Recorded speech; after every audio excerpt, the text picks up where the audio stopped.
It was just such a horrible, horrible find. Literally, the face melted from the skull. Grant wanted to know if there were alligators in the creek across the street from their house, and if the alligators would eat people. He even had requested to use a small aluminum boat to go out and look for sharks. She started to feel like that was all a ruse for whatever they had going on. 11 days after Laura's disappearance, detectives began to search the body of water behind Amanda's sister's house, known as Oyster Creek. Oyster Creek is fairly shallow, but to stand in it, you would probably sink in muck. The item that most hampered our search of the water was the vegetation. But trapped within the thick vegetation was something more shocking than anyone could have expected. It was like something out of a horror movie.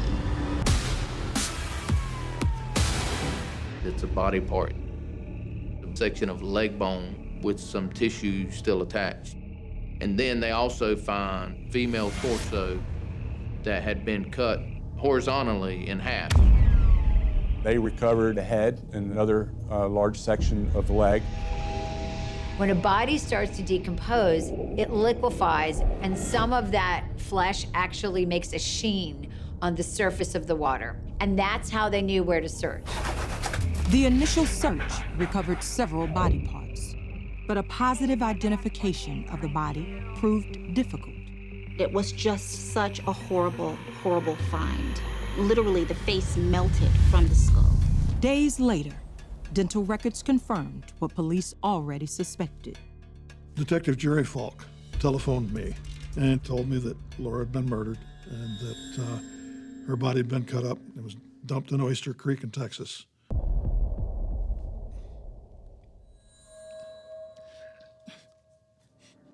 I'm sorry.